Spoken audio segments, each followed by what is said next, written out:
Hey everybody, welcome to 10 Minute Tuesday. My name is Crys'Dawna. If you are new here, hit the subscribe button. If you're not new here, welcome back, friends and family.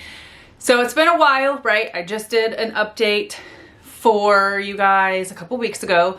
Went into the holidays, took some break off. I've decided to bring 10 Minute Tuesdays back. And one of the things that I wanted to talk about, and I made a whole list for you, right here. 5 things, wait, focus. 5 things. So I wanted to go over 5 things that I kind of wish in the beginning of my business somebody would have told me. Now, on New Year's Eve, I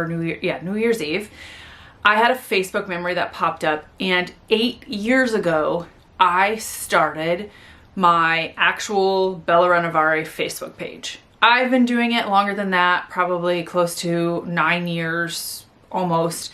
I just created and I didn't make a Facebook page. And I don't know, to be honest, when I look back, so I don't like to have regrets, but when I look back, I feel like maybe if I would have started earlier, I could have been a little bit further, but I also feel like wherever I am right now is where I'm supposed to be, and it just is what it is. I feel like having regrets like that it doesn't matter, right? Because it's in the past. There's nothing I can do about it. So why should I be like, oh, I should have done that?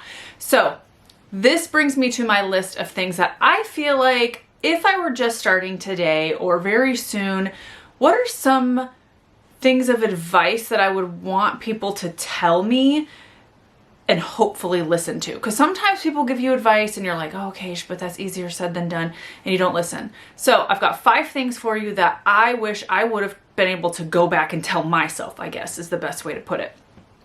So number 1, which I think I've done a pretty good job of this because I've made a lot of mistakes, and that's how I've learned, was I just put try things, all the things. So even if you don't know how to do something, try it. YouTube is a great source of information. If you don't know how to upholster, I'm not saying like, okay, I went in and tried to reupholster a Lazy Boy recliner for the first time. I didn't know what I was doing. Don't do that, but start small with maybe like a simple chair. If something scares you or makes you nervous, still do it.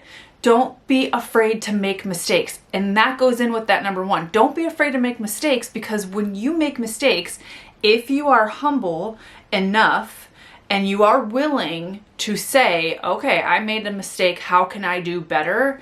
You will always learn. You will do better, you will learn better, and you will be a better artist, business owner, person for that.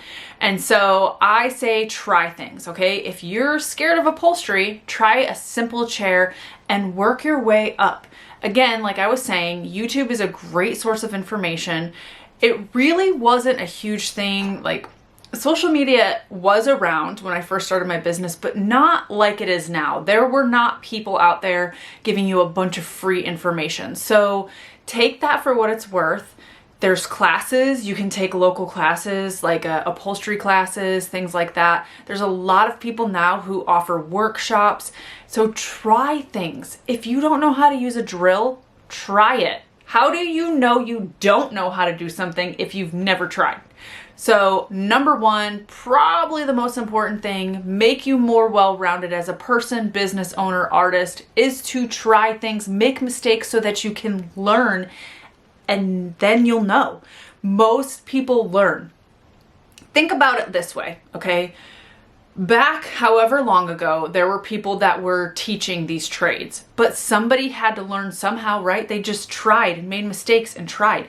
We didn't have YouTube. People didn't have YouTube, 25 years ago. There was manuals, there was things like that. I mean, I look at like my husband, he has all these Chilton manuals for cars, and now he can just go on YouTube and look it up. So the access to information is so much more now that is why you don't have an excuse to not try new stuff. So that is number 1. Number 2, be authentic, okay? Be authentic. If you've got kids running around, or you've got grandkids running around, or your dog's barking at the mailman, don't worry about it. If you're worried about going live and doing a live because you don't know if your dog's gonna bark or you don't know if your kid's gonna run in the thing, don't worry about it. People want to see real life. Be authentic. Don't try to pretend like you're somebody that you're not. Don't try to pretend like you have this persona that you don't. Do I cuss? Yes, I say bad words. Do I do it on camera? Not really, because there's no use for it. But you better believe if I'm going to stub my toe, there are going to be some choice words coming out of my mouth, and I'm not going to try to pretend like I don't do stuff like that. I'm a mess, right? My hair is a mess half the time. You know, if I'm doing woodworking, I'm going to do woodworking in comfortable clothes. I'm not going to look cute. And this is not a slight on anybody else, because there are some women out there that they look beautiful when they're painting furniture and stuff. And that's great, because to me, that's what they're comfortable with, right? I think in the beginning, I was like, oh my gosh, why does that person, they have their nails done, they have their makeup done, they're doing this, because that's what makes them feel good. And it's none of my business, and it's none of your business. If I want to look like a swamp demon troll from under the bridge when I am doing work and doing videos, it's because I'm just comfortable, and that's okay with me.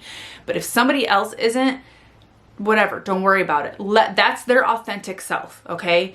So when I say that, I say just be who you are and what you're comfortable with. And I say that after years and years of backlash of my hair color. The other day, someone told me to get rid of my child bangs.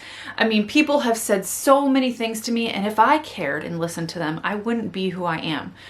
I wouldn't be here if I just crumbled. So that brings me to the third one that I was going to say is understand people who are haters, right? I need you to think about it this way, and I know it's hard because it is tough. When people are making comments, it's usually because they're projecting. It's a self-reflection on themselves. Maybe someone that wants to dye their hair pink, but isn't brave enough to do it. And so they want to tell me that my hair looks awful because they don't have the courage to even try. You know, a lot of times these people we call them keyboard warriors, where they just sit on their keyboard, and it's super easy to be mean behind the scenes, right? But if you're faced with somebody in their face, they're usually not going to say that. So I need you to take what people say on the internet when you put yourself out there with a grain of salt. Please do not let someone stop you. Do not stop creating art because of somebody else. Don't do it. Find yourself. And so this brings me to the next point. This is all kind of segueing together. So this brings me to the next point. Surround yourself with people in your industry, whether you are a carpenter, whether you are a nurse, whether you are, whatever you're doing, a teacher, you're painting furniture, maybe you're doing upholstery, maybe you're not doing anything, maybe you're doing something completely different, maybe you're a swim instructor. I don't know what you're doing, but what I'm saying is find people who are in your industry that do what you do, that have your best interests. And when I say that, I mean someone who's willing to just sit there and listen. Listen to listen, not listen to respond. And you need to do the same. There are people in your industry that are going to understand. Say that you have significant others and family around you. They're around you all the time, but they don't truly understand sometimes how those comments affect us, because they know how it feels when they're putting their art out there. So don't shelter yourself and not make friends in whatever industry you're at, but please make sure that it's reciprocated. So when you share someone's stuff on Facebook, don't always be that it's one-sided and you're doing that and you're, helping this person and you're always cheering them on and they're just sitting there not doing that. Make sure it is, one, like mutually beneficial, but two, make sure that you're not they're just your friend, but you're not their friend. Does that make sense? So be authentic. Surround yourself with people who are going to uplift you, but also tell you, hey, I wouldn't do that if I were you. So don't hang out with people that are just going to gas you. Make sure you're hanging out with people who are going to check you as well. Okay? And that may take a little bit of time for you to find those people. But being authentic is what's going to get you there. Okay? The last thing that I want to say to you guys, and this has nothing to do, well, it does have to do with emotions. Be firm in your business. When you say something, make sure you mean it and you stand by it. even if it seems like you might be, I don't know if I like the word shrewd businesswoman, but like for me, I make decisions that have to make sense. If I'm gonna have someone working for me, I'm not going to pay them unless they're doing the job that they're supposed to do. I'm not a charity. I have bills to pay. If you stand firm on a price, stand firm on your price. If you have no wiggle room, do not allow someone to push you around. Stand firm. And I don't mean be a jerk and be like, arr. I mean, be business. Have fun, be kind, be loving, but also find your voice in your business and stand firm. This is your company. This is your business. This is your money that you use to build up your business.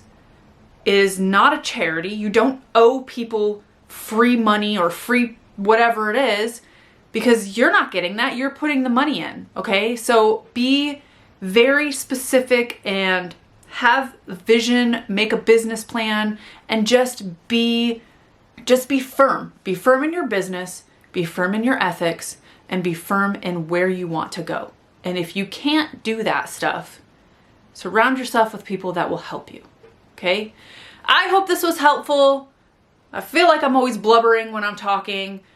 If you guys have any questions, put them in the comments below. I'm happy to be back. Happy 2024. I hope if you guys have been not doing some of this stuff, you need to get doing some of this stuff. I will see you next week. Also in the comments below, let me know some things that you want me to go over. Of course, 10-Minute Tuesdays, sometimes we go over, and it is what it is, because I do what I want.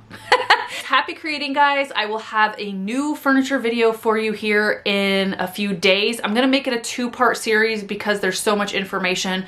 It is so much fun. I wanted to come out with a bang. I haven't done a building kind of woodworking video in a while, and that's what's gonna be. And then the second one will be actually painting and stuff. So have an amazing day, happy creating, and I'll see you guys later. Bye.